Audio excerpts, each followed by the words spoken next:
Hi, welcome back di Life Coach by Gunawan Channel and Happy New Year 2025 again. Nah, topik yang saya akan bahas kali ini adalah masih di seputar tantangan dunia kerja.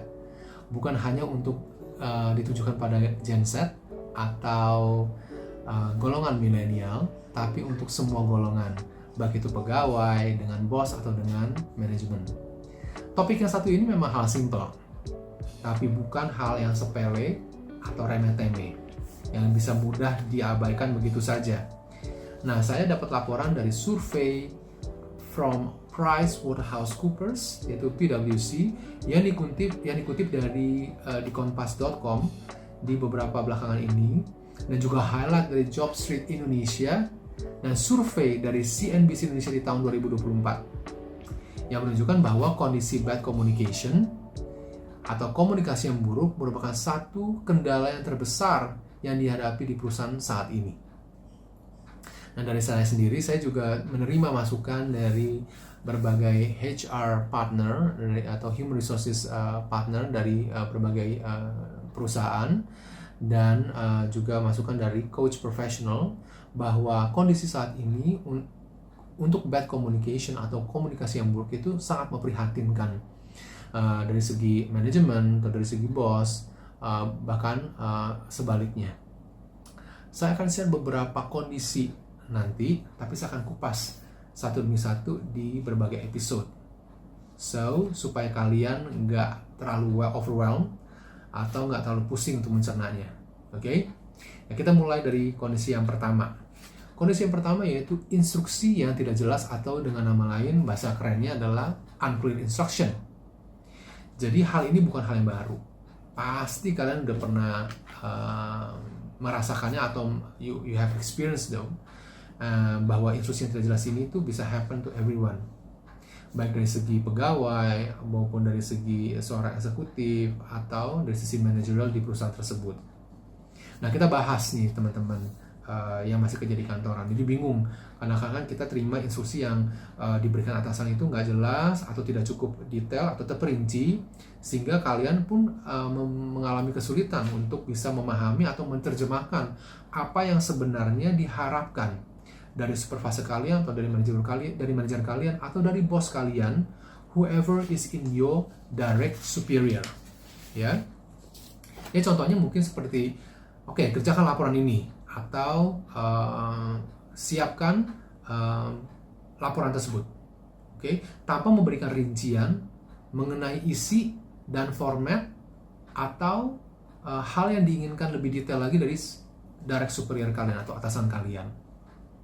Ini pasti sering terjadi ya. So, ada beberapa practical tips yang akan saya share. Jadi yang pertama adalah practical tips yang pertama. Kita mesti sapa balik, atau teman-teman sapa balik atau respon balik dengan sopan. Bertanya kembali untuk mengklarifikasi dengan deadline, objektif, dan prioritas. Atau saya sebut metode ini adalah DOP, Deadline, Objective, and Priorities.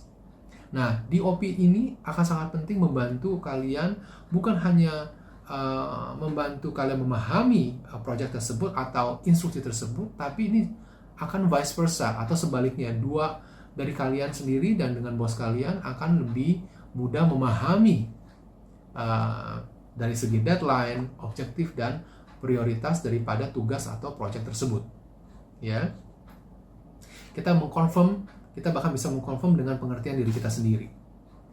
Ya, kita akan meminta teman bicara kita, yaitu si bos, supervisor, atau atasan kita, untuk mengklarifikasi kembali.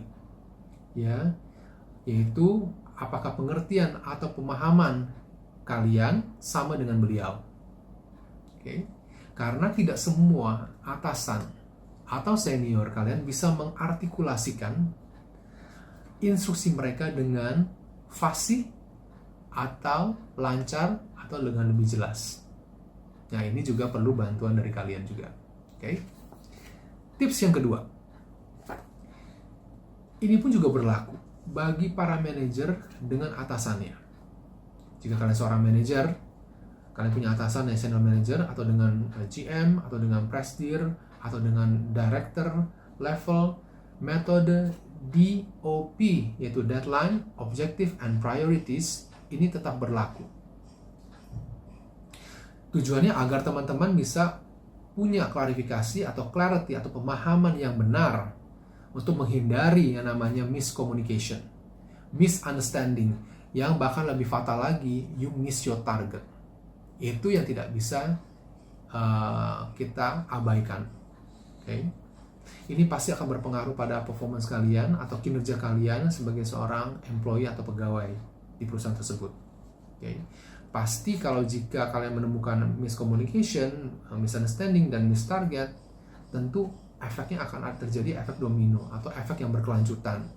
Dan ini akan berhubungan dengan banyak pihak atau banyak party atau banyak divisi lain. Okay? Yang ketiga, tips yang ketiga, kalian juga bisa namanya follow up dengan brief tertulis.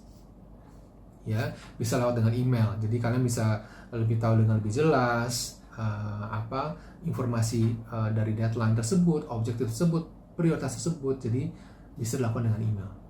Ini harus kalian bisa klarifikasi dengan atasan kalian. Tips yang keempat, jika instruksi yang kalian terima masih membingungkan, tidak ada salahnya jika kita bertanya, jika ada referensi atau acuan atau contoh sebagai benchmark, atau menjadikan itu panduan atau bantuan untuk mengklarifikasi, membantu kalian mengenal atau memahami lebih baik lagi daripada instruksi atau pada suatu proyek atau tugas tersebut. Ya, intinya adalah ask for reference, yaitu contoh atau referensi untuk menjadi acuan atau benchmark. Yang keempat, lakukan atau buat pertanyaan-pertanyaan sebelum kalian mengklarifikasi dengan lebih detail. Tujuannya adalah kalian bisa lebih terstruktur, teman-teman bisa tahu pertanyaan apa saja yang harus ditanyakan kepada atasan kalian. Oke? Yang kelima, yang terakhir adalah teman-teman tidak lupa untuk follow up secara berkala, karena kondisi unclear instruction atau instruksi yang tidak jelas ini perlu yang namanya follow up secara berkala untuk memastikan instruksi yang diminta itu benar-benar berada di jalur yang tepat. Okay? I hope this is very helpful for you.